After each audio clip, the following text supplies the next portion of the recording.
Karena itu saat dipanggil sholat, itu isinya tuh kan doa semua. Silakan ngecek, isinya doa semua.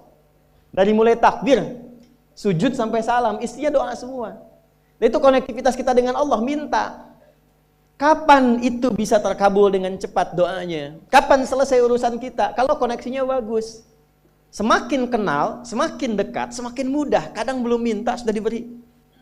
Ada yang orang belum berucap, Allah sudah berikan. Sehingga ketika menghadapi masalah yang sama, ringan. Bukan gak punya masalah. Akan dihadapi, diringankan oleh Allah.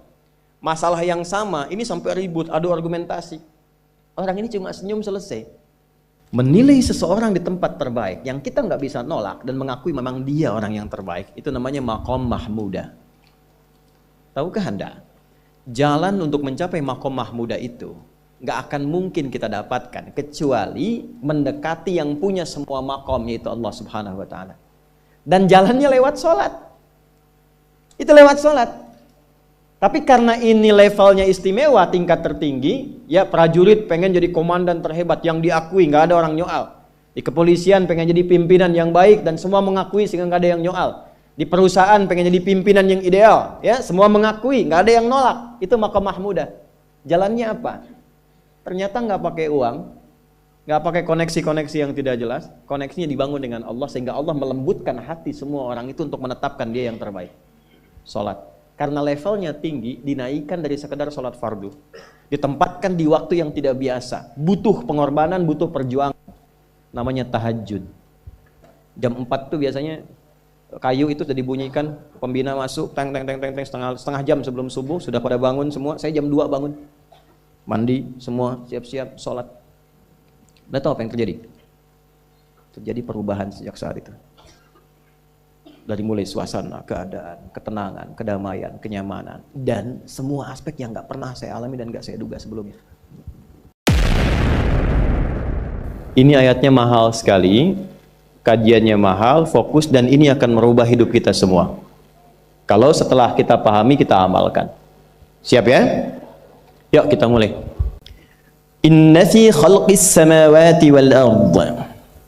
Sungguh aku tegaskan, kata Allah. Jadi terjemah yang enak tuh kalau ada ayat dibuka dengan kata inna.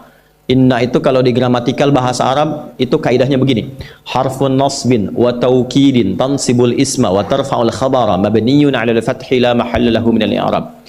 Huruf yang berfungsi untuk menegaskan satu informasi, menguatkan, menancapkannya ke dalam jiwa, sehingga nanti harakat kalimat setelah itu fathah untuk membuka. Fathah itu membuka sebuah informasi dan referensi penting yang harus ditancapkan ke dalam jiwa sehingga dia tidak mengalami perubahan. La mahalla lahu minal i'rab. Kalau sudah konsisten ditancapkan ke jiwa, apapun yang akan memengaruhi dia untuk merubah visi hidup itu dia bisa tepikan.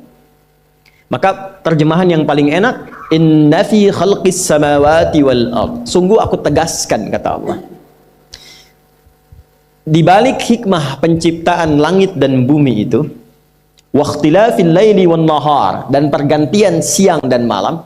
Kehidupan itu kan cuman dua pokoknya kan, langit dan bumi. Segala yang di langit, segala yang di bumi. Alam langit, alam bumi. Allah yang kuasai semuanya, itu disebut dengan alamin. Ya, maka kita katakan alhamdulillahi rabbil alamin. Nah, baik kehidupan di langit, kehidupan di bumi, atau semua aktivitas yang kita kerjakan selama 24 jam sehari yang ditandai pergantian gelap dan malam. Waqtilafil laili wan nahar. Apa esensi semua kehidupan ini? Apa esensinya? La ayat, bentuknya jamak. Sayangnya di terjemahan itu baru sebagian terjemahannya. Ya, menjadi tanda-tanda kan? Padahal ayat itu bukan sekedar tanda. Tanda itu ada 3. Satu, ada alam, sifatnya disebut dengan alamah. Diserap ke dalam bahasa Indonesia menjadi alamat. Nah, alamat itu tanda yang mendekatkan pada tujuan. Walaupun umumnya selalu ke tempat. Itu alamat. Itu dari bahasa Arab. Di mana alamatnya Masjid An-Nur? Ketika Anda tahu alamatnya, lebih dekat sampai ke tujuan kan? Tak tahu alamat, tidak mudah mencarinya. Itu pertama, tanda. Kedua, wasmah. Diambil kemudian karakternya disebut dengan ismun. Nama, tanda.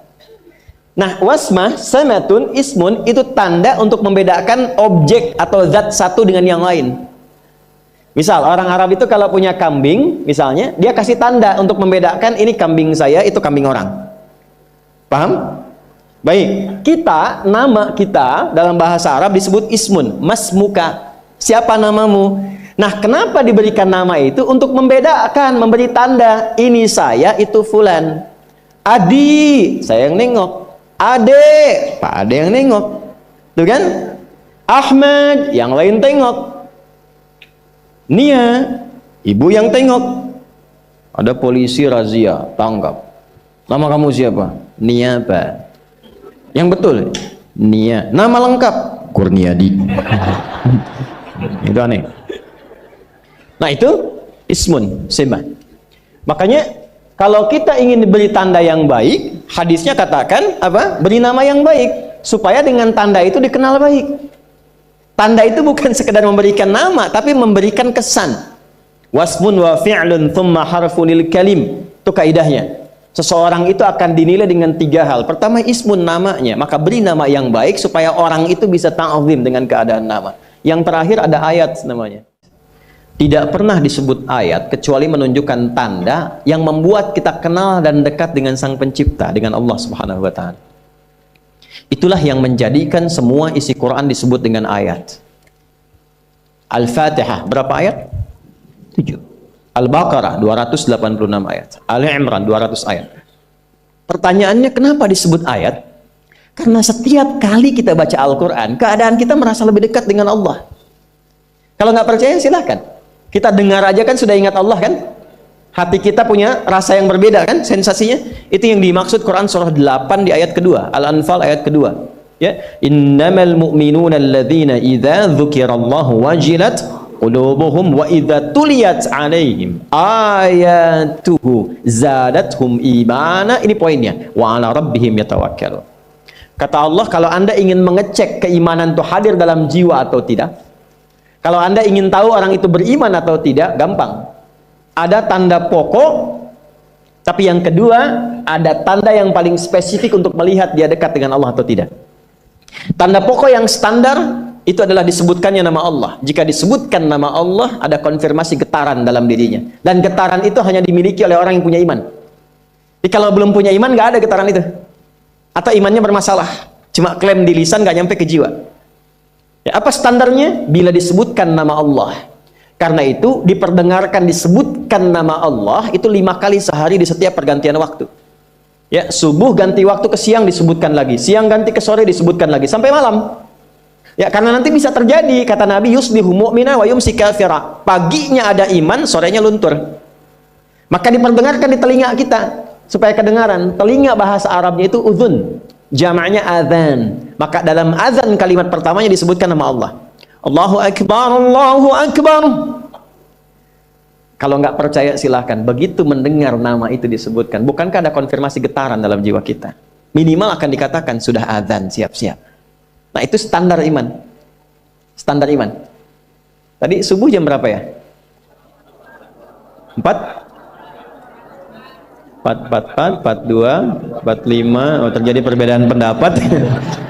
Ini menunjukkan Anda berasal dari daerah yang berbeda-beda ya. Baik. Ya, kita ambil yang inilah, genapkanlah 445 misalnya ya. 445. Ting, Allahu Akbar, Allahu Akbar. Anda yang lagi mimpi pun bangun, Allah udah adzan. Nah, itu konfirmasi iman. Nah, kalau sudah bangun Anda siap-siap sholat, itu iman standar namanya. Ya, jadi merespon saat adzan itu standar iman. Tapi kalau Anda jam 4 sudah bangun, itu istimewa. Belum dipanggil sudah siap-siap, ada begitu. Ini ada yang baru tadi subuh udah menyiapkan isya. Ada, dia udah lihat jadwalnya, isya saya mau di sini. Itu iman luar biasa itu. Itu luar biasa. Nah, ada yang titik lemah di bawah standar. Adzan 445, sudah 544 dia belum sadar tuh. Itu poin tuh. Nah, kalau Anda ingin lihat orang yang kenal Allah dan bertambah keimanannya, maka apa yang harus dicek? Teruskan ayatnya. Wa idza tuliyat 'alaihim ayatuhu. Pakai ayat. Zadathum imana. Dan jika disebutkan ayat-ayat Allah, tanda-tanda yang mengenalkan dan membuat dia dekat dengan Allah, bertambah tuh imannya. Di sini ada 64 di Quran. Makanya kalau kita ingin berusaha meningkatkan keimanan kita, kenal Allah lebih baik, keluarkan semua kata ayat dalam Quran. Imam Al-Bukhari mengeluarkan, disebutkan di topik kedua, Kitabul Iman, disandingkan dengan 57 hadis. Jadi kalau Anda ada pertanyaan, Ustadz gimana caranya menaikkan iman, menjaga supaya nggak turun, kuat dan nggak lemah-lemah, keluarkan 57 hadis Sahih Al-Bukhari di topik yang kedua, namanya Kitabul Iman. Wa idza tuliyat alaihim ayatuhu, kalau dibacakan ayat-ayat Allah, zadatum imana, menguat imannya. Dan ini poinnya, wa ala rabbihim yatawakkalun, dan terbangun hubungan yang kuat antara dirinya dengan Rabbnya, dengan Allah Subhanahu wa taala. Jelas? Nah, orang-orang yang mampu kenal Allah dan membangun hubungan yang kuat dengan Allah, itu diberi nama oleh Allah. Namanya adalah ulul albab. Kata ayat itulah di 190 surah Ali Imran ini dilekatkan dengan kalimat ulul albab. Inna fi khalqis samawati wal ardi wa ikhtilafil laili wan nahari la ayatil liulil. Bagaimana cara menjadi ulul albab yang kenal Allah? Teruskan ayat 191. Alladzina yadhkuruna Allaha qiyaman wa qu'udan wa 'ala junubihim. Satu, ada dua cara nanti untuk mengenal Allah dan untuk mendekat kepada Allah. Ada dua cara. Satu, ada yang disebut dengan zikir. Alladzina yadhkuruna Allaha qiyaman wa qu'udan wa 'ala. Ada orang yang selalu ingat Allah, baik di semua aktivitasnya, baik berdiri, duduk, bahkan berbaring, ingat Allah.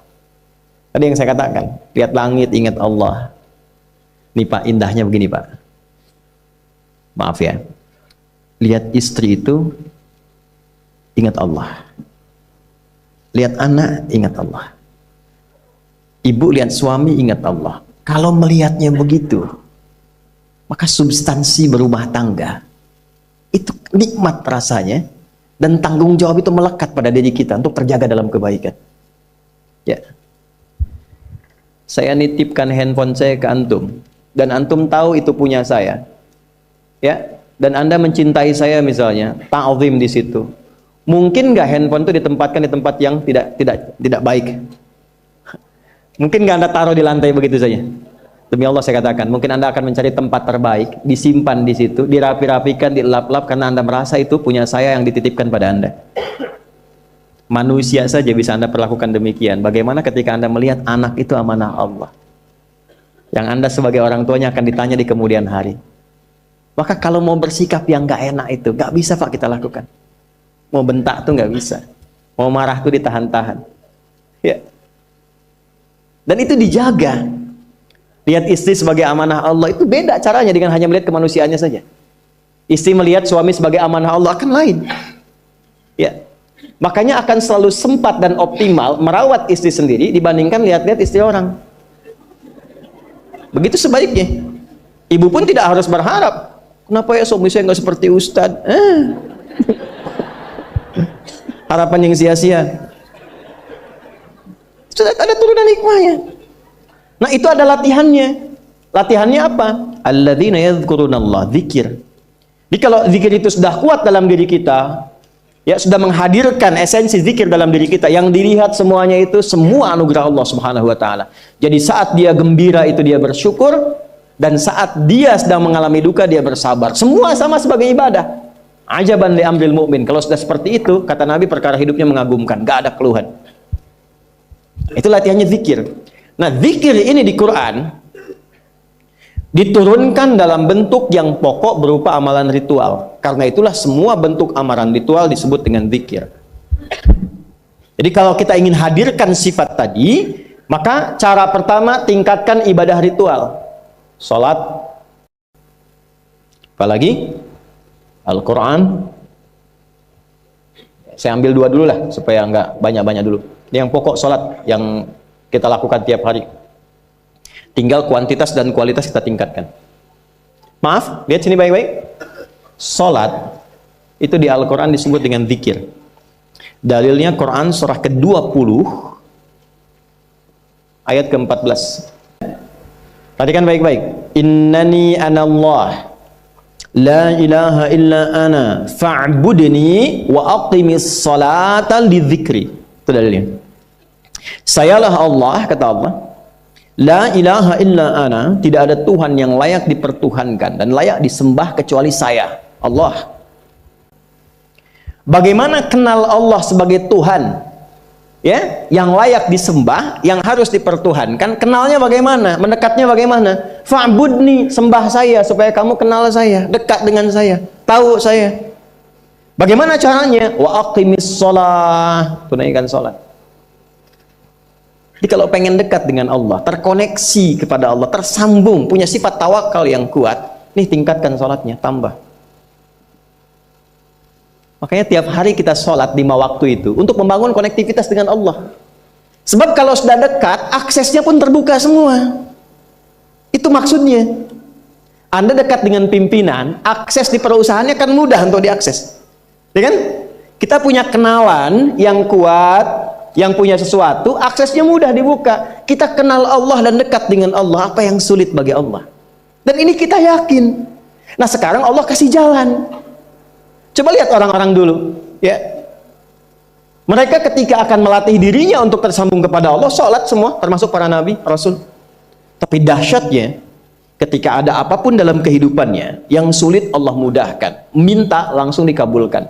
Dan sangat luar biasanya seringkali terjadi mintanya lewat sholat.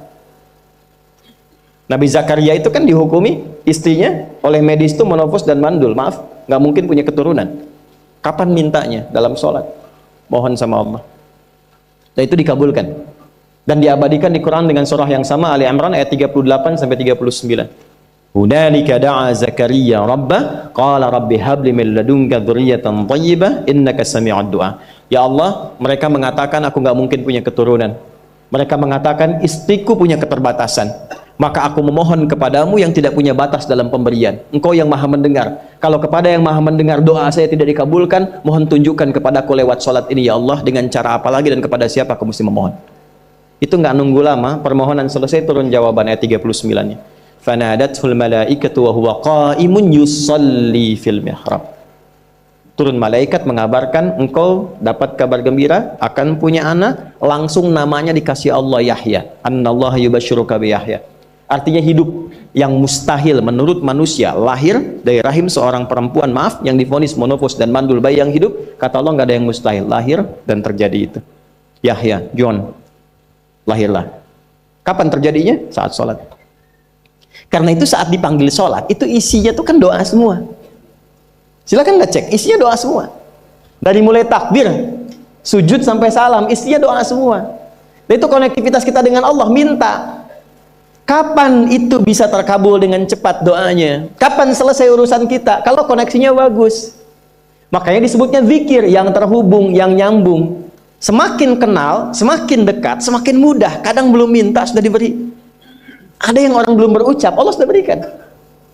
Sehingga ketika menghadapi masalah yang sama, ringan, bukan nggak punya masalah, akan dihadapi, diringankan oleh Allah. Masalah yang sama, ini sampai ribut, adu argumentasi. Orang ini cuma senyum, selesai. Betapa banyak masalah kecil diargumentasikan jadi besar, akhirnya problem. Tapi tidak sedikit masalah besar dihempaskan di atas sajadah. Ketika koneksinya dengan Allah itu kuat, tiba-tiba hilang seketika, selesai. Makanya Nabi Yakub kalau punya masalah, yang beliau lakukan apa? Dia bentangkan sajadahnya, dia sholat, dia mohon kepada Allah. Itu dilestarikan di Quran surah ke-12 Yusuf ayat ke-86. Aku tuh kalau sedang punya masalah apapun, yang aku bangun konektivitas dengan Allah. Innama ashku bathi wa huzni ilallah. Saya curhatnya cuma sama Allah. Ini Pak, ini bagian pertama. Nah, jadi kalau ingin semakin kuat, sampai ada masalah diringankan, mau kerja dibukakan pintunya, itu ada jenisnya. Yang pokok ada 5 waktu, 17 rakaat. Yang detil itu ada pada sunnahnya. Dan itu hebatnya dalam Islam. Dijelaskan caranya, disebutkan tujuannya, dan diterangkan hikmahnya. Contoh, kita sekarang jam berapa? Jam 9.20. Di waktu saat ini ada waktu sholat disebut dengan sholat duha. Duha itu dibagi 3. Ada awal duha, penguat zikir, pengganti seluruh bagian zikir di tubuh kita, yang disebut dengan syuruk. Itu kurang lebih jaraknya 1 jam setelah subuh. Jadi kalau tadi 4.45, ya 5.45 menjelang jam 6 itu masuk syuruk. Setelah itu masuk ke jam 8 sampai ke kurang jam 10 itu pertengahan duha. Pertengahan duha. Apa fungsinya? Di antaranya mempermudah rizki. Di antaranya. Bilangannya berapa? 2 sampai 4 rakaat bisa dikerjakan. Ya, dan harapannya apa? Bukan pada rizkinya. Ya, jadi jangan sampai motifnya cuma sekedar ke duniawi, kurang tepat. Kenalkan kepada Allah, nanti biarkan janji yang disampaikan oleh lisan Rasulullah itu terjadi. Ya, jangan pada rizkinya, ini terbatas, cuma sampai situ. Tapi kalau kita minta sama Allah, dikasih jalannya itu dari sisi yang tidak kita duga. Anda berhitung, Allah kasih hitungan. Anda tak berhitung, Allah kasih apa yang tidak pernah Anda hitung sebelumnya. Itu poinnya. Maka lakukan sholat dekati, itu yang disebut sholat duha, 2 rakaat, tambah lagi 2, untuk kenal Allah. Kalau sudah merasakan dekat, sudah nyaman, sudah enak, muncullah kemudian kesan dalam hati, terserah Allah mau kasih berapa. Yang penting sudah enak, sudah damai, di titik itulah kemudian Allah limpahkan dari apa yang nggak pernah kita duga sebelumnya. Tiba-tiba keluar, kok ada telepon, dapat proyek, dapat macam-macam. Tapi tujuan sholatnya bukan untuk proyeknya. Buat kenal Allah, ulul albab ini. Kalau cuma pengen lancar, baru serabutnya. Kalau cuma pengen lulus proyek, itu baru daging luarnya. Ulul albab itu kenal Allahnya, sehingga dia tahu akses intinya tuh itu. Itu poinnya. Dan gak mahal. Emang kalau sholat duha di An-Nur bayar, Pak? Pakai biaya. Baiknya luar biasa. Sudah? Itu satu. Kalau mau lagi misalnya, ini yang paling dahsyat nih. Dibimbing kita sampai ke posisi terbaik di apapun itu. Jadi ayah terbaik, ibu terbaik. Ya, jadi karyawan strategis, di militer terbaik. Terbaik tuh gini, di tempat terbaik yang memuliakan tuh makom namanya. Makanya kuburan sering disebut makam kan? Ya kan? Maksudnya apa? Maksudnya Anda selama hidup berkaryalah yang baik, ibadah yang benar, sehingga Anda wafat pun terhormat. Ya, kata makom itu pertama kali di Al-Baqarah ayat 125, makom Ibrahim. Ya. Ketika Allah sampaikan dalam Al-Qur'an, didapatkan di situ makom Ibrahim, wa idz ja'alna al-baita mathabatan lin-nasi wa amna wattakhidhu min maqami Ibrahim. Makanya kalau kita tawaf, itu dari mulai Hajar Aswad kan sampingnya dekat sekitar 5 meter ada makom Ibrahim kan? Itu tapak kaki pertama beliau meninggikan pondasi Ka'bah, dan di situ diabadikan kemuliaannya sampai beliau wafat. Dikenal sampai sekarang. Ya, setelah sekian abad. Jadi kalau kita ingin terhormat dan masih dikenang sampai kapanpun, itu makom namanya. Tapi ada cara yang lebih hebat. Anda di posisi itu, lawan pun mengakui memang Anda yang pantas ada di situ. Itu namanya makom mahmuda. Makom mahmuda. Siapa yang bikin urutan 100 tokoh paling berpengaruh di dunia? Siapa? Saya tanya, yang nulis siapa namanya? 100.000? 200.000? Dia mencari langsung di Google tuh. Lambat mas, waktu habis. Michael Chart. Dia yang nulis, maaf ya. Urutan pertamanya siapa? Muhammad SAW. Yang nulis itu muslim atau bukan? Kok bisa tergerak hatinya untuk menempatkan seorang nabi muslim di tempat pertama? Saya tanya begini, kenal Abu Jahal nggak? Ya Allah, makin siang nih, nggak fokus nih. Saya kira cuma di Bengkali saja yang kenal Abu Jahal, sini kenal juga. Baik, Abu Jahal itu, apakah orang ini tidak kenal Nabi? Kenal. Orang ini tahu, kalau saya sebut orang ini berarti kurang bagus ya. Kalau saya sebut beliau berarti baik ya. Abu Bakar saya sebut beliau, Abu Jahal orang ini. Maksudnya Abu Jahal. Apakah orang ini tidak tahu kalau Nabi itu mulia? Nabi unggul. Nabi hebat kan? Jadi mengakui sebetulnya Nabi unggul. Dan gulat dengan Nabi itu dalam olahraga kalah. Dia tahu Nabi itu kuat. Ya. Di dalam cinta juga tahu Nabi paling unggul. Abu Jahal melamar Sayyidah Khadijah ditolak, Nabi nggak lamar, Sayyidah Khadijah minta dilamarin. Ya? Dari sejak itulah dia nggak mau tahu semua yang dari Nabi, pokoknya semua harus jelek. Walaupun dia tahu itu baik. Nggak kenal, sampai nggak menanamkan pada dirinya nggak ingin kenal kebaikan Nabi. Nggak ingin kenal pada sesuatu, itu jahlun namanya. Jadi kalau ada mbahnya yang paling bodoh, yang nggak pengen tahu, itu Abu Jahal namanya. Maka sejak saat itu orang ini disebut dengan Abu Jahal. Tapi Abu Jahal pun itu meyakini kebenaran, kekuatan Nabi, cuman karena iri saja. Gitu. Tapi dia nggak bisa nolak.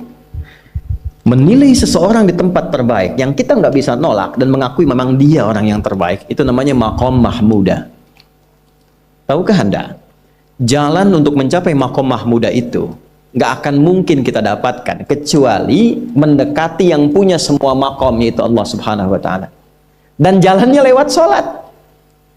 Itu lewat sholat.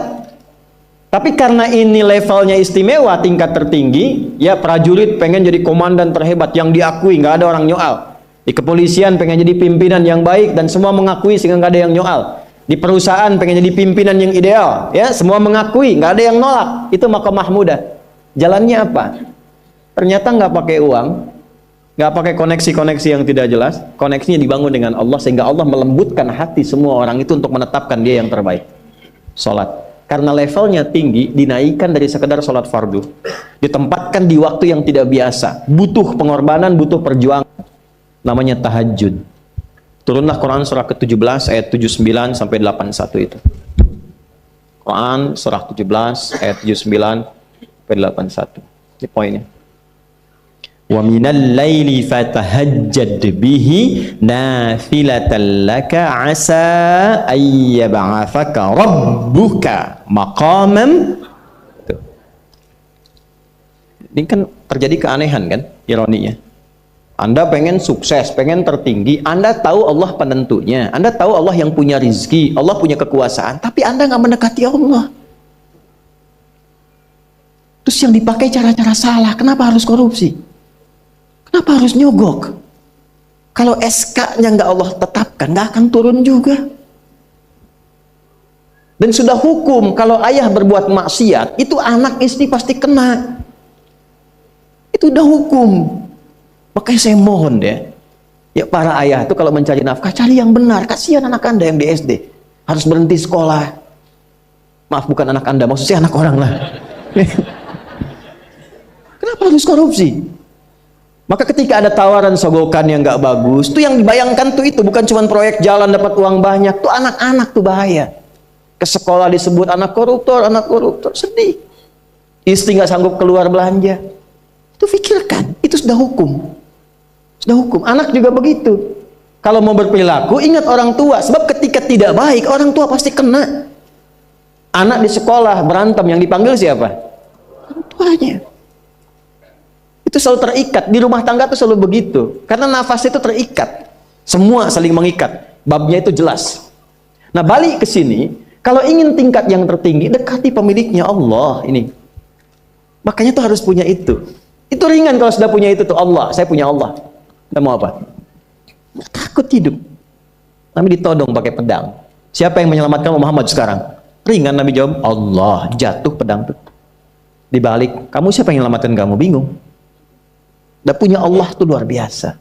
Nah, ini yang harus tanamkan pada jiwa. Punya Allah sebagai Tuhan. Kalau sudah dekat, kenal, baik dengan itu, akses mudah semua.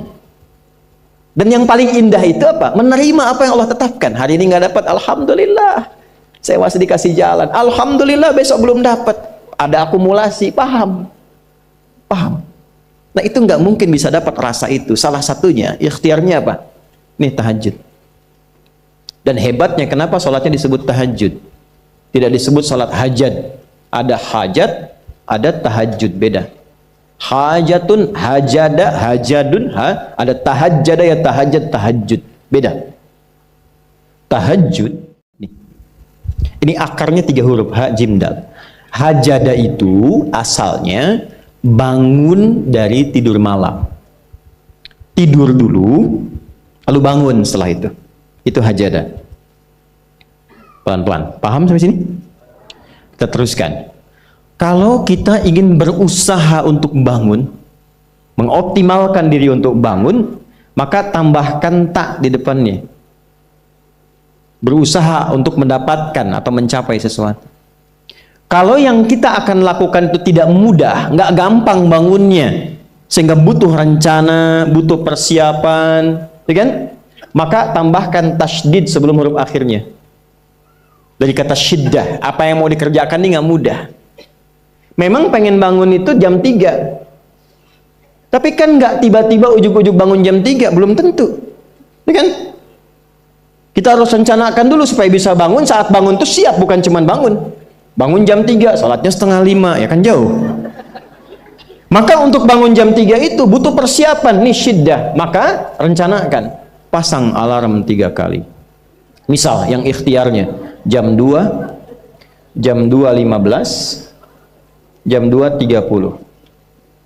Alarm jam 2 untuk mematikan alarm yang kedua. Gitu kan? Yakin saya Anda kalau pasang alarm malam tuh nggak satu, yakin? Bangun, ceklek, mati. Minimal ingat akan ada alarm berikutnya kan? Nah itulah tak. Allah itu sudah tahu modus-modus kita itu. Karena alim maha mengetahui. Detailnya kan kita lakukan kan Allah sudah tahu. Alarm yang kedua membangun kesadaran paripurna. Peringatan kedua. Kalau pengen bangun, enggak tertidur.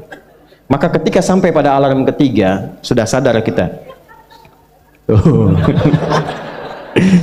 Bapak Bu, alhamdulillah. Lebih baik telat daripada enggak sama sekali. Bangun. Nah ini. Kalau kita tarik ke implementasi hidup, pengen level tertinggi itu butuh perjuangan. Latihan dulu, ya kan? Menguras fisik, energi, tenaga, biaya. Hasilnya indah. Tapi ada jalan cepat untuk mendapatkan itu. Nih aksesnya bangun kepada Allah. Gitu. Kalau kita tingkatkan ini, itu luar biasa. Jadi itu. Jadi. Nah, kalau ini terus ditingkatkan, terus tingkatkan, nanti membangun value yang terasa. Ada nilai-nilai yang terasakan, kita merasa lebih dekat dengan Allah. Yang biasanya tadi dipanggil azan baru ingat sekarang, baru selesai subuh udah ingat isya. Nanti isya bagaimana, gitu kan, urutkan. Tapi tetap zuhur juga, zuhur, asar, maghrib, isya. Waktunya kenal, jam berapa.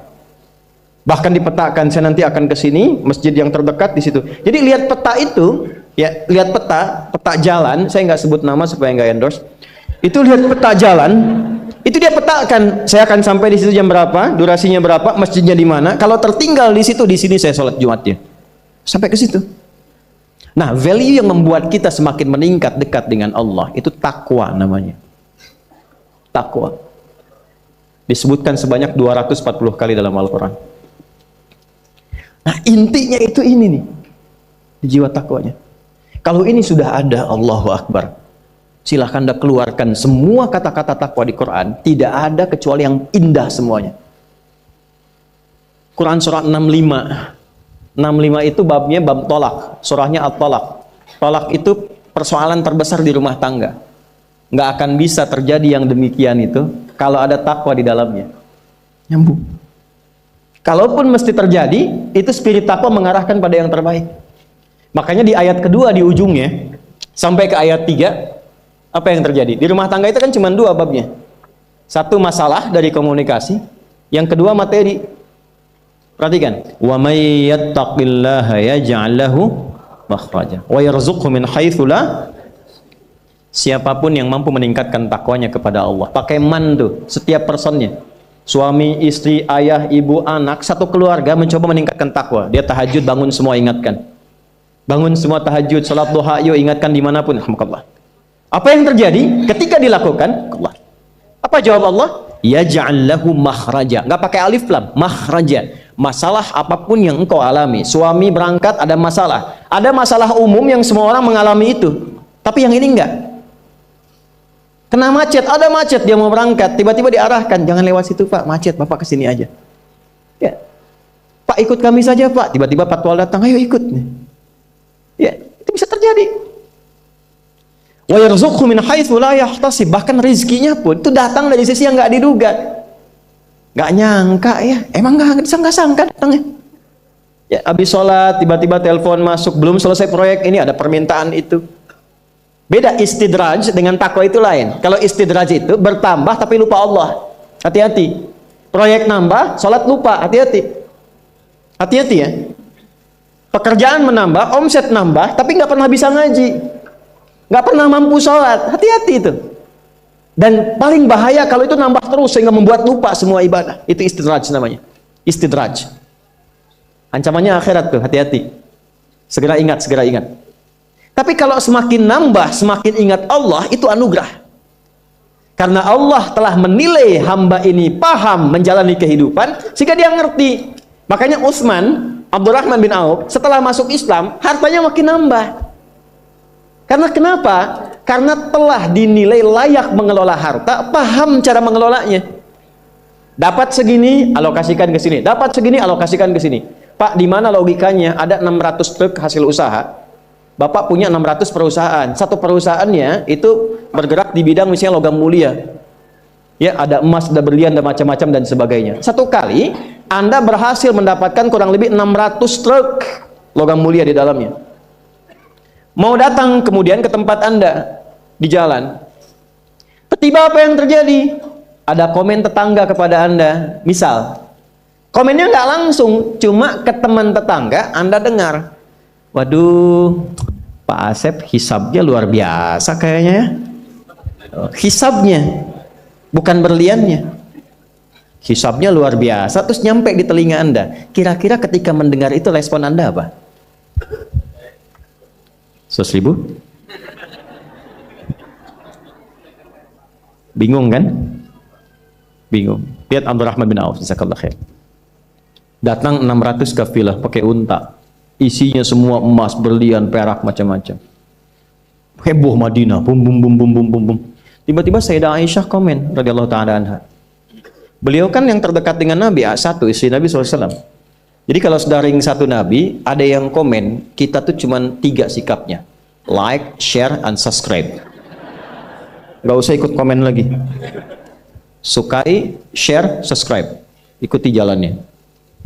Apa komennya? Secara singkat, kama qalat, aku pernah mendengar Nabi SAW mengatakan Abdurrahman bin Auf itu agak lambat hisabnya.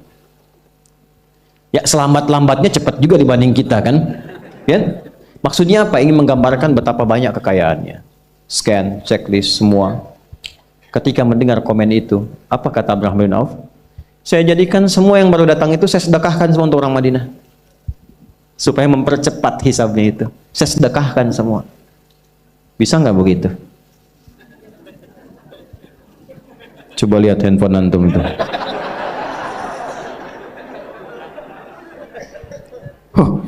Hisabnya luar biasa nih. Buat anak yatim ya. Kasih.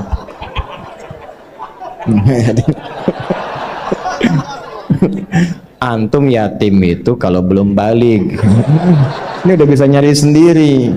Dari perjalanan yatim itu butuh perhatian. Banyak di luar anak-anak yang masih butuh perhatian. Buat yatim ya. Nah, mudah. Ini nah, itu yang maksud saya katakan itu nggak mudah. Tapi kalau kita diberikan anugerah oleh Allah, pandai mengelola sesuatu sesuai dengan kehendak Allah, ini kasih semua. Ilmu dikasih. Ya, kalau ingin percepatan pengetahuan, teman-teman yang masih belajar di kampus dan sebagainya, saya kasih rahasia ya, dan ini saya praktekkan. Saya sejak khususnya, saya ditalakikan doa oleh ibunda kami, tapi saya optimalkan prakteknya saat di pesantren. Ini rahasia di antara kita saja ya, saya kasih tahu nih. Ini dari Quran. Ternyata akselerasi pengetahuan itu bukan didapatkan dari sekedar perjuangan kita untuk belajar, membaca, kemudian ikhtiar intelektual dan fisikal, tapi ikhtiar spiritual itu mengaktifkan semua potensi-potensi akselerasi pengetahuan kita supaya kita dapat lebih cepat dari standar yang biasa dilakukan. Itu ada rumusnya di Quran surah kedua Al-Baqarah di akhir ayat 282. Ibu kalau mau juga Bapak untuk anak-anak cucu-cucunya boleh. Lihat ujung ayatnya, paling kiri sebelah bawah, langsung lihat ke ujung. Quran surah kedua Al-Baqarah di akhir ayat 282. Wattaqullah wa yu'allimukumullah. Wattaqullah, tingkatkan takwamu kepada Allah. Bangun akses dengan Allah. Yang maha punya pengetahuan siapa? Allah. Karena itu disebut alim kan? Ya kan? Kalau kita aksesnya kuat, wa yu'allimukumullah, Allah langsung yang mengajarkan kepada kita bahan-bahan pengetahuan itu. Bukan nggak belajar, bukan, tetap belajar. Tapi yang terjadi apa? Ketika dalam belajar itu tahajudnya meningkat, duhanya meningkat, rawatibnya meningkat, Allahu Akbar. Dan dilakukan karena Allah, bukan karena pengetahuannya. Lillah. Itu baru dengar satu kalimat, kita paham arahnya mau kemana. Dan belajar apapun cepat. Itu yang terjadi. Imam Al-Bukhari dengan ingatan yang kuat tadi, jangan dikira itu hampa begitu saja belajar dapat, tidak. Itu dari mulai ayah ibunya. Ya, bahkan nanti saat lahir, kedua tahun ayahnya meninggal dunia, ibunya single parent, tapi ibunya nggak berhenti mendekati Allah. Usia 4 tahun matanya buta. Buka Fathul Bari itu jilid pertama. Itu buta Al-Bukhari itu matanya, dan butanya permanen. Permanen, medis mengatakan nggak mungkin. Apa yang terjadi? Ibunya tidak putus mendekati Allah. Beliau punya mihrab, Bu. Mihrab, tempat khusus untuk bermohon. Walaupun sehamparan sejadah. Itu Allahu Akbar. Ini kisah nyata. Salatnya, doanya, sujudnya, dan Allah ganti penglihatan yang tak tampak di fisik itu dengan tajamnya mata hatinya. Al-Bukhari punya keunggulan dari amaliyah ibundanya asalnya mengalir kepada anaknya, itu kalau diperdengarkan apapun seketika langsung ingat dan sulit lupa. Al-Bukhari langsung ingat. Dan tidak cukup sampai di situ. Begitu berangkat kemudian ke Kutab, tempat belajar Quran pertama, usia masih kecil, belum balik, sekitar 4-5 tahun. Dituntun oleh asisten rumah tangganya, itu sampai ke tempat belajar, yang lain senior, beliau masih kecil sendiri. Gurunya membacakan surat Kahf, syekhnya. Begitu selesai, iseng nanya, man hafidh, siapa yang sudah hafal? Itu anak kecil yang tak melihat pandangannya, kata orang disebut dengan buta. Dia angkat tangannya mengatakan, hafidhtu an dhahril qalbi. Saya sudah hafal, Syekh, dalam kepala saya, bahkan dalam hati saya. An dhahril qalbi. Jadi hafalan yang benar itu hafal di dalam kepala. Hafal di luar kepala, belum hafal. Saya sudah hafal, Ustaz, di luar kepala. Oh, belum hafal. Hafidhtu an dhahril qalbi. Di tes maju, ta'ala ya bunai datang. Begitu maju ke depan, maaf, bukan sekedar hafal, tajwidnya, mahrajnya, sifat hurufnya sama persis dengan syekhnya. Maka syekhnya berkata, minal an aw kama qala tadrusul hadis. Nah, mulai sekarang engkau belajar hadis ya. Karena Quran itu Allah jamin langsung mudah dihafal, gampang sekali. Di Quran surah 54 ayat 17, 22, 32, 40. 4 kali Allah sebutkan, walaqad yassarnal Qur'ana lidzikri fahal mim. Aku telah jadikan Quran mudah dihafal. Adakah di antara Anda tertantang untuk menghafalkannya? Gampang, tapi hadis gak ada. Itu saking senangnya pulang ke rumah, digandeng oleh asistennya, yang langsung dipanggil ibunya. Umi. Ya, datang. Kata. Tadi saya dipanggil Syekh. Saya diminta begini, saya sampaikan. Oh, Syekh mengatakan begini, Umi. Kamu sekarang belajar hadis ya?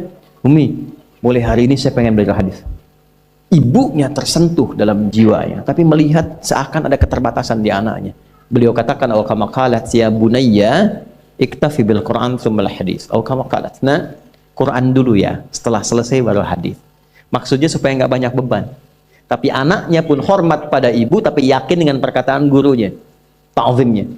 La ya ummi, Quran oke, tapi hadis pun saya akan pelajari. Uridul hadis. Maka dia meraba jalan ke tempatnya, ke kamarnya. Ibunya melihat itu, harunya muncul. Nah, ini poinnya. Dia dekati Allah, masuk ke mihrabnya. Alladzina yadhkuruna Allaha qiyaman wa qu'udan wa 'ala junubihim. Dia masuk ke mihrabnya, ibunya salat.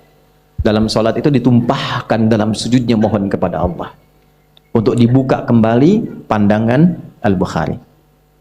Nama asli Al-Bukhari itu namanya Muhammad. Bapaknya Ismail, kakeknya Ibrahim. Kakek buyutnya Al-Mughirah, yang buyutnya Al-Bardizbah. Tinggal di Kecamatan Ju'fah, Kabupaten Bukhara, Provinsi Khorasan, negaranya Uzbekistan sekarang. Karena dari Bukhara disebut Al-Bukhari. Nah, yang ingin saya katakan, nama aslinya Muhammad bin Ismail bin Ibrahim. Kalau diberi nama dengan nama orang soleh atau nama nabi, itu artinya tafaul. Tafaul itu mengharap kemuliaan, karomah, kebaikan yang melekat pada nama itu supaya bisa diteladani. Maka ibunya ketika khusyuk berdoa, selesai sholat masih doa, capek ketiduran. Dalam tidurnya itulah bermimpi dengan Nabi Ibrahim. Ini kisah nyata. Anda bisa lacak di Fathul Bari di jilid yang pertama. Kata Nabi Ibrahim disampaikan, anak Anda dapat kabar gembira akan melihat kembali. Itu Al-Bukhari saat ibunya sedang bermohon dalam sholat berdoa, ya al-basir alladhi ala kulli syai'in qadir a'id ba'is basirat tabni, ya Allah yang maha menatap dengan tajam, mohon ya Allah dengan segala kuasamu kembalikan penglihatan anakku. Al-Bukhari sedang mengulang surat Qaf tadi, sehingga tibalah di ayat 21 dengan sampai ke 22-nya. Laqad kunta fi ghaflatin min hadha fakashafna 'anka ghita'aka fabasaruka al-yawma hadid. Ini ayat tentang situasi akhirat, tapi percikannya diberikan pada Al-Bukhari dalam konteks kebaikan. Laqad kunta fi ghaflatin min hadha. Dulu kamu nggak bisa melihat, ada penghalang. Fakashafna 'anka ghita'aka, maka hari ini kami ungkap, kami singkap semua penghalangnya. Wa basaruka al-yawma hadid, maka pandanganmu sekarang akan menatap dengan tajam. Begitu sampai di ayat itu kaget, lompat, tuh bisa lihat lagi. Ini nyata. Nyata. Begitu bisa lihat kaget, langsung keluar, kencang, lari. Didapati kamar ibunya, langsung disampaikan, Ummi, laqad ra'aiti, ibu saya bisa lihat lagi sekarang. Ibunya kaget, bangun, belum percaya, mengatakan, rubbama ra'aita biqalbik, mungkin Ananda melihat dengan hatimu. La bal bi'aini, enggak, ini mata saya bisa lihat. Ibu aja begini, ibu pakai ini, sekian benda kita begini. Haru berpelukan keduanya, disitulah meniti untuk belajar hadis sampai menuliskan Sahih Al-Bukhari dalam kurun waktu 16 tahun. Dimulai di Mekah, di Masjidil Haram, diakhiri di Masjid Nabawi sebagai hujjah bertemu Rasulullah. Al-Bukhari itu udah punya visi, pengen ketemu Nabi bawa sesuatu, sehingga punya kebanggaan. Dia Rasulullah, dari kecil saya berusaha belajar hadis Anda, saya kumpulkan itu untuk bawa bekal berjumpa dengan Anda. Antum apa yang dibawa? Ya ahli dunia. Terus kerja terus, ayo terus kerja, kumpulkan tuh harta tuh, banyakin pakaian tuh, mewahin tuh rumah terus, nggak apa-apa. Apa yang mau dibawa saat pulang? Ketemu Nabi itu modalnya apa? Orang tuh udah bawa amalan, ada yang bawa sholawat, ya, ada yang bawa sunnah, walaupun cuma sunnah makan, tapi dia siapkan untuk kebanggaan ketemu Rasulullah. Kita apa yang mau kita siapkan? Nah, minimal rubah visi hidup itu. Kenal Allah dulu. Kenali Allah. Maka mulai dengan pendekatan zikir, sholat tuh optimal. Jangan langsung tinggikan tahajud, duha, tidak. Yang 5 waktu perbaiki dulu. Minimal nggak telat dulu. Saya heran kadang-kadang, kok bisa orang meninggalkan Jumat untuk sekedar dapat dunia, yang itu udah diatur. Bahkan nggak Jumatan cuma untuk jaga toko. Yang kalaupun tuh nggak dilakukan, tetap dia Jumat, dapat juga. Nah itu ilmu tadi. Ilmu. Saya coba itu Pak. Coba lihat, itu kan mahal. Imam Syafi'i dulu ibunya begitu, bangun ketakwaan. Imam Ahmad tuh begitu. Imam Ahmad tuh hafal 1 juta hadis. Itu kehilangan ayah. Ibunya single parent Pak, jangan dikira. Manasin air malam supaya anaknya tahajud. Udah dipanasin, diangetin, terus diwudukan. Imam Ahmad kecil, digendong, disimpan di halaqah masyayikh. Setelah selesai digendong lagi balik. Sekarang dituai hasilnya. Saya kehilangan ayah lulus SD lah. Dan kalimat terakhirnya itu minta maaf sambil meluk karena nggak bisa ngantar ke pesantren. Maafkan apa nggak bisa ngantar. Rumah sakit di Serang waktu itu, RSUD. Saya masih kecil, baru masuk 13 tahun, mau berangkat. Ya belum paham, tapi kita ta'zim, takrim pada beliau, pamit. Beliau menangis, saya tahan untuk menunjukkan sikap tegar. Belum paham ketika dokter mengatakan kepada ibu kami, ya paling 2 pekan. Saya nggak paham. 2 pekan selesai, saya dipanggil di pesantren itu. Saya masih ingat nama, suara, suasananya. Pokoknya ke depan, bertemu kakak nomor 1. Saya tanya bagaimana ya? Beliau diam. Oh, saya husnudzan. Sampai di Bandung, paman kami, masih ada beliau. Ya, semoga Allah sayangi dan rahmati. Menyampaikan kalimat yang masih terukir di hati saya sampai sekarang. Mungkin Adi nanti, adik, kakak saya adik, saya adik. Mungkin nggak bisa lihat, karena sudah dikuburkan. Oh, saya baru paham, ayah saya meninggal. Sudah, kami naik bis pulang. Sampai di Pandeglang itu sudah ba'da maghrib menjelang isya. Saya nyampe rumah, saya lihat ibu saya, dan itu sepanjang jalan saya tahan untuk tidak mengalirkan air mata. Saya tahan aja. Ya. Jadi tahan sampai ketemu ibu, saya nggak nangis. Saya peluk ibu saya. Saya temani tidur. Tidur di ruang tengah, saya masih ingat. Kemudian mimpi melihat ayah pakai kemeja biru, terus senyum, dadah, oh sudah selesai. Tapi setelah itu besoknya kita temukan mushaf tuh, saya mau bicara Quran. Saya mengharap satu hal yang nggak mungkin saya bisa lakukan lagi dalam dunia yang hidup. Artinya saat kita punya sesuatu untuk memberi atau mungkin cuma mijitin atau apa, sosoknya sudah nggak ada. Maka saya hanya bisa menggantungkan harapan kebaikan kepada yang maha menguasai segala hal. Maka diikhtiarkan lewat Quran. Masuk, saya lihat semua ruangan itu, ruangan kisahnya, candanya, harunya, macam-macamnya. Saya temukan mushaf saja.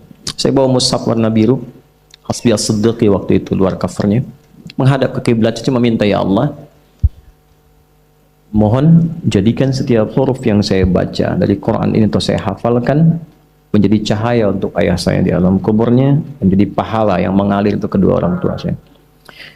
Itu saya baca, baru saya menangis. Yang sebelumnya saya tahan, saya tumpahkan. Itu lillah tuh, untuk Quran.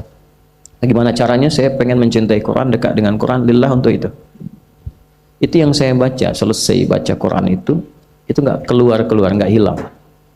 Dari situ kemudian Quran itu sampai posisinya, sampai ini. Saya nggak pernah menghafal Quran, pengen tahu, oh ini posisinya di sini hanya untuk menunjukkan hafal ini. Tidak, nggak ada tuh. Datang, sudah hadir, sudah ada. Lalu saya tirakati thariqah maksudnya, lewat syar'i itu, untuk mendekati Allah terus. Lewat sholat, pulang ke pesantren tingkatkan sholat, nggak tinggal pokoknya, rawatib nggak tinggal, tahajud bangun malam. Jam 4 tuh biasanya kayu itu sudah dibunyikan, pembina masuk, teng setengah jam sebelum subuh sudah pada bangun semua. Saya jam 2 bangun, mandi semua, siap-siap sholat.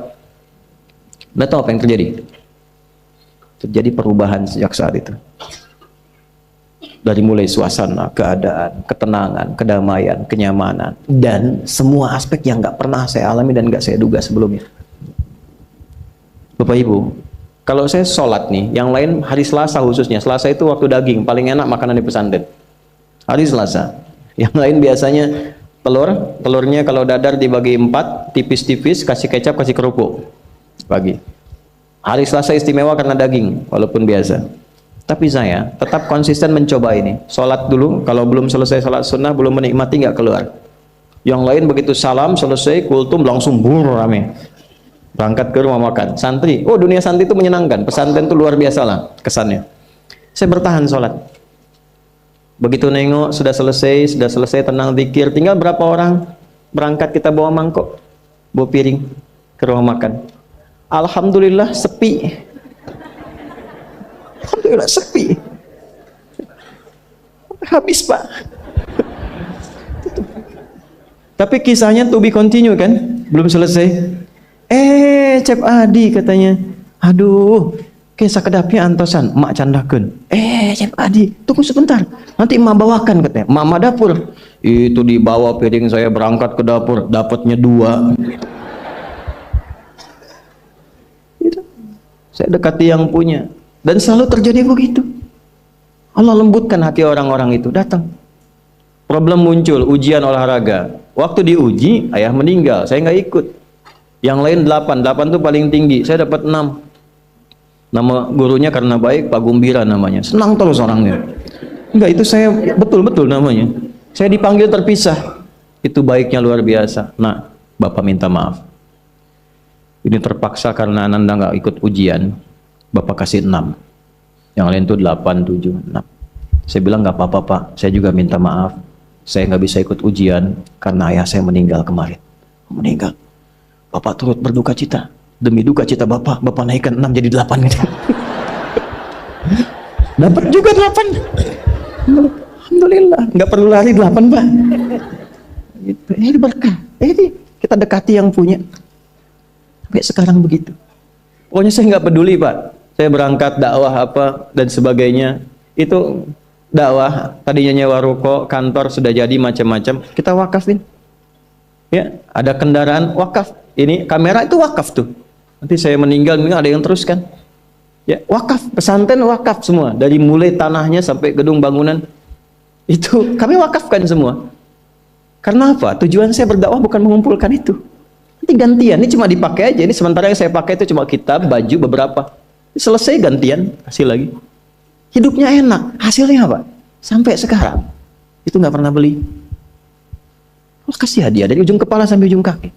Nggak ada beli. Saya pernah mencoba ingin beli, begitu mau bayar dibayarin lagi.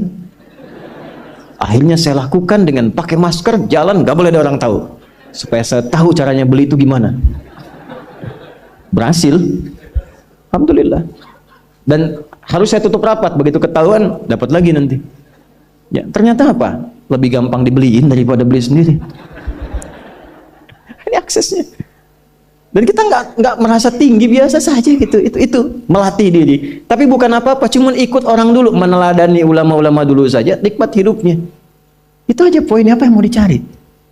Maka mulai sekarang, itu poinnya tuh. Percepatan pengetahuan hanya dengan takwa.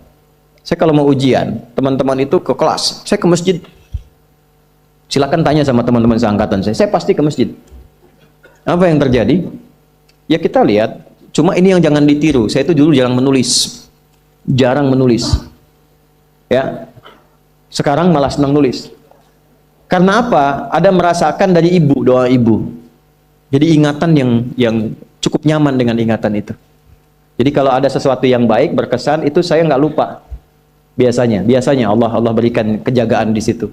Contoh dulu ada sidul anak sekolahan kan? SDAS itu sidul anak sekolahan. Opletnya nomor berapa tuh platnya? Nggak tahu. 1053. Mobilnya Sarah 2687 ALT. Si Roy yang botak itu 2007 tuh plat mobilnya. Saya tahu itu. Muncul. Saya paham di beberapa itu. Pak Harto waktu berhenti jadi presiden tahun 98 kan? Itu kan pindah dari mobil RI1 ke mobil lain kan yang sipil. Berapa nomor platnya? 2044 AE. Itu saya ingat itu karena beliau kan kalau berkunjung selalu ke anak-anak SD apa motivasi 25 tahun kita akan begini akan begitu. Ternyata saya baru tahu kekinian bahwa itu ada visi emas untuk Indonesia di tahun sekian. Setahun sebelum sekarang ditetapkan 2045 sudah bikin, makanya dari pelita dan seterusnya. Setiap pemimpin pasti ada keunggulan kebaikan-kebaikan bisa diteladani. Nah, saya mengandalkan ingatan, jarang nulis. Akhirnya apa? Kalau ke masjid ujian, teman-teman baca, saya yakin pasti bakal kencang, maka saya ikut tiduran di sampingnya. Ya dulu begitu. Jadi begitu dia selesai, nanti bangunkan saya ya, alhamdulillah saya hafal tuh. Awal sampai akhir. Nah tapi poinnya begini, ini yang paling indah itu, saya nggak cukupkan sampai di situ, malamnya tetap saya mesti sholat, tahajudnya jaga. Itu kalau saya tahajud, terus ketiduran, tidur, selalu bermimpi ngerjain soal. Sampai selesai. Besoknya persis sama dengan yang dilihat tadi malam. Hampir tiap ujian. Tapi saya nggak pernah lihat wajah antum tuh. Tetap antum berlaku bulan depan.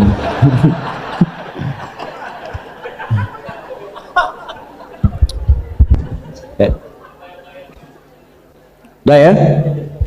Nah ini, ya jadi sekarang saya cuma pesan dua, nggak banyak-banyak. Sholat sama Quran. Para orang tua sehari sehalaman aja nggak apa-apa, nggak usah banyak-banyak satu halaman. Atau berapa ayat? Yang penting ngaji. Yang penting ngaji. Nanti lihat berkahnya. Dan jangan cukupkan pada yang 5 ya. Ya, ini bukan hukumnya wajib, bukan. Yang wajib tetap 5 waktu. Kalau bisa naikkan, walaupun mungkin 2 rakaat malamnya, witir 1 rakaat, atau duha ambil salah satu, rawatib misalnya, itu konsisten kan, istiqomah di situ. Nanti lihat apa yang terjadi. Demi Allah saya katakan, kalau mau coba tuh gini ya, hari ini Anda baca 1 halaman Quran, sholat tambah, besok naikkan 2 halaman. Nanti lihat keberkahan hari ini dengan besok pasti terjadi perbedaan. Setiap Anda baca lebih banyak akan terjadi perubahan kehidupan di hari itu. Gak percaya silahkan. Karena yang jamin langsung pencipta kita. Begitu kita dekati Quran, kehidupan akan berbeda. Begitu konsisten sholat, akses dibuka. Nah kalau ini sudah dilakukan dengan baik, muncullah jalan yang kedua. Jalan inilah yang diberikan tandanya lewat surat An-Naba. Ini baru kita nyambung ke An-Naba setelah 2 jam. Apa itu? Yang pertama itu jalan zikir, alladzina yadhkuru tadzakur. Yang kedua jalan tafakkur, wa yatafakkaruna fi khalqis samawati wal ard. Rabbana ma khalaqta hadza batila subhanaka faqina adzabannar. Yang pertama tadzakur dengan zikir, bentuknya amaran ritual. Yang kedua tafakkur, menjadikan semua objek kegiatan lillah. Wa yatafakkaruna fi khalqis samawati wal ard. Kalau zikirnya sudah mantap, maka dampaknya ada ke fikir. Karena fikirannya akan dibimbing oleh jiwanya. Maka dia merencanakan semua kegiatannya, bukan hanya untuk difikirkan, tapi juga dizikirkan, diniatkan untuk mendapat ridha Allah, untuk melancarkan visi hidup dia sampai pulang. Makanya kalau Anda baca sampai ayat 200, di situ lengkap sekali. Jangan cuma dunia, nanti ke akhirat bagaimana, dihisab bagaimana, ini ada ancaman neraka kalau nggak siap bekal. Teruskan coba ayatnya. Ya, wa yatafakkaruna fi khalqis samawati wal ardi rabbana ma khalaqta hadza batila subhanaka faqina rabbana innaka man tudkhilin nar faqad akhzaita wa ma lidh dhalimin min. Ini yang nggak punya visi hidup, yang hidupnya bukan tadzakur, bukan tafakkur. Silahkan kata Allah, tapi innaka mayyit, kamu akan meninggal. Silahkan kumpulin harta, naikin jabatan, nyogok, suap, silahkan aja, pilihan. Tapi Anda terancam pulang dalam keadaan hina. Innaka man tudkhilin nar faqad akhzaita. Makanya kita bertekad, ya Allah bimbing hamba supaya pulang gak hina. Gak mau hamba dihinakan di hari kiamat. Sekarang kita salah, yang lihat 1-2 orang atau bisa disembunyikan. Di hari kiamat diungkap, semuka langit dan bumi tahu siapa Anda. Saya ini masih banyak aibnya, cuma Allah tutup. Tutup, tapi di akhirat tuh semua kalau nggak kita tutupi sekarang dengan Allah, dibuka. Maka selesaikan semuanya. Setelah itu apa? Rabbana innana sami'na munadiyan yunadil imani an aminu bi rabbikum fa'amanna. Itu kezikir. Ya Allah, kami sadar selama ini kami berusaha, bekerja, beraktivitas, belajar, ada yang salah arah nih. Kami cukupkan untuk dunia saja, padahal kami sadar setelah dunia ini masuk ke alam kubur, setelah alam kubur dah hisab. Cuma 2 akhirnya, surga atau neraka. Saya sadar ya Allah, saya akan rubah visi hidup saya mulai hari ini. Saya siapkan aktivitas kehidupan saya bukan cuma untuk dunia, tapi visinya sampai akhirat. Gimana Allah ridha? Pekerjaannya tetap. Anda tetap di kantor juga, yang di militer-militer, di kepolisian-polisian, yang kerja-kerja, yang bertani-bertani. Cuma visi hidupnya apa? Sudah sampai akhirat. Gimana caranya kerja tidak menyakiti orang, tidak menipu, tidak menyogok, sholat masih terjaga, baca Quran masih bisa dilakukan. Toh meninggal juga. Kalau Allah berikan, saya tata. Dapat harta, belajar fikih harta. Belajar. Sehingga tahu mengelolanya. Oh, ini untuk keluarga. Quran surah 4 ayat 34. Oh, ini yang zakat. Quran surah 9 ayat ke-60. Ini yang infak. Quran surah kedua ayat 215. Ini yang umum. Quran surah kedua ayat 261. Keluar semua. Sehingga saat mendapatkan harta itu, sudah paham kemana ditempatkan. Saat hisab ditanya, dari mana didapatkan, kemana kamu keluarkan? Jawabnya ringan. Ya Allah, Engkau yang maha mengetahui. Aku dapatkan dengan seperti ini, aku keluarkan sesuai dengan perintahmu. Dibuka filenya, tampakkan, CCTV dibuka, keluar, benar. Checklist, ping, udah, cepat masuk surga. Ya Allah, Engkau maha tahu, dari mana aku dapatkan, kemana aku keluarkan. Buka filenya, keluar, salah. Neraka. Hidup coba begitu. An aminu bi rabbikum, selama di dunia diseru, fa'amanna. Kita sadar ada yang salah. Rabbana faghfir lana dzunubana wa kaffir 'anna sayyi'atina wa tawaffana ma'al abrar. Rabbana wa atina ma wa'adtana 'ala rusulika wa la tukhzina yawmal innaka la tukhliful. Sampai sini aja itu udah visi hidup. Ya Allah, kemarin banyak yang salah, saya mau tata lagi. Ibu merawat anak karena cinta anak atau karena Allah? Masa coba lihat anaknya, yang perempuan pakai jilbab tidak, sekolahnya di mana, sholatnya bagaimana, Qurannya bagaimana, supaya ringan hisabnya Bu, saat pulang.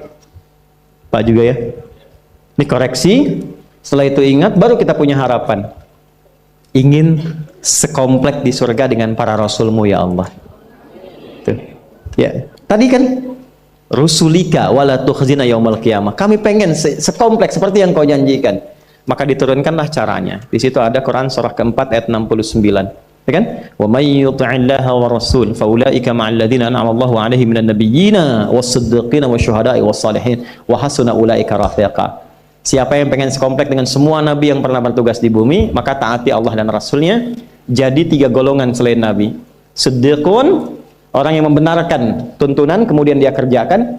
Syuhada, orang yang berjuang hidupnya untuk menaati Allah lalu wafat. Salihin, jadi orang soleh, yang penting jaga konsisten dalam kebaikan. Nah, kalau itu sudah dapat, kemanapun Anda beraktivitas, ingat Allah. Itu yang dimaksud alam naj'alil arda mihada wal jibala wa khalaqnakum wa ja'alna naumakum wa ja'alna al-laila wa ja'alna an-nahara wa banayna fawqakum sab'an. Perhatikan baik-baik, itu runtut semua.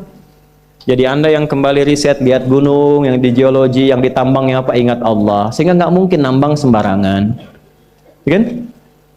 Kemudian apalagi yang bekerja siang malam, siangnya bekerja, ingat Allah. Rebahan berbaring, wa ja'alna laila libasa, ingat Allah. Lihat pasangan, wa khalaqnakum azwaja, lihat istri titipan Allah, lihat suami titipan Allah. Maka bikin pikiran, direnungkan sampai hari kiamat. Makanya nanti sampai ayat 40 itu suasana hisab. Ya, semua sampai ke ujung. Sampai ke ujung. Sampai ayat 40 suasana akhirat. Nggak ada yang bicara, la yatakallamuna illa man adzina lahu rahmanu wa qala, sampai di ujung, sampai hisab. Nah, kalau ingin bikin visi hidup sampai kiamat, jangan cuma dunia, siapkan sampai pulang. Itulah intisari surat An-Naba itu. Ya, sampai ke ujungnya. Jadi pada intinya adalah lakukan yang bermanfaat, ubah cara hidup kita. Setelah itu dekati Allah dengan tadzakur, terapkan dalam tafakur di semua bagian aspek kehidupan kita. Jadi apapun Anda, nggak dicegah. Mau jadi pilot silahkan, jadi insinyur silahkan, ya. Mau jadi menteri, jadi pejabat, di militer, di polisi silahkan. Value takwanya kita keluarkan. Yang penting takwanya. Saya akhiri, itu sebabnya setiap pekan kita diingatkan meningkatkan takwa dalam setiap Jumat kan. Dan berbahagialah kita hidup di Indonesia, jaga negeri ini, kokohkan, karena tidak ada satupun di dunia ini satu negara yang cara berinteraksi kebangsaan kenegaraannya dibangun dengan nilai takwa kecuali di Indonesia. Ada pelajar nih, silahkan cek Undang-Undang Sisdiknas nomor 20 tahun 2003. Dari mulai pasal menimbang poin 2, takwa ada di situ. Undang-Undang Dasar 1945 mengamanatkan pada pemerintah untuk mengusahakan satu sistem pendidikan yang meningkatkan keimanan dan ketakwaan pada Tuhan Yang Maha Esa serta akhlak mulia. Bawa ke TNI Sabta Marga ada 7, yang ketiganya kami Ksatria Indonesia yang bertakwa kepada Tuhan Yang Maha Esa, membela kejujuran, kebenaran dan keadilan. Sabta Marga Polisi Tribrata pertamanya, kami Polisi Indonesia berbakti pada nusa dan bangsa dengan meningkatkan ketakwaan pada Tuhan Yang Maha Esa. Semua ada value-nya. Ya. Kemarin saya ke salah satu pusat lapas, ternyata value-nya ada di dindingnya. Ya. Di dekat sel isolasi itu ada. Mari kita meningkatkan takwa. Jadi yuk kita jadi warga negara yang baik, dekati Allah dengan cara yang baik. Dan selesai kita surah An-Naba, dengan resmi saya tutup surah An-Naba. Insya Allah di bulan selanjutnya itu nanti mungkin akan saya selingi dulu dengan satu materi penting namanya fikih ikhtilaf sebelum masuk ke An-Nazi'at. Ya, fikih ikhtilaf itu bagaimana memahami perbedaan-perbedaan baik dalam praktek ibadah ataupun muamalah. Nanti kita turunkan dalilnya. Misal kunut, kalau kunut dari mana dalilnya, apa saja, diurut sampai ketemu Nabi. Sebabnya apa? Yang nggak kunut apa, yang kunut apa, lantas kita sepakat yang salah yang tidak sholat subuh. Ya, itu fikih ikhtilaf.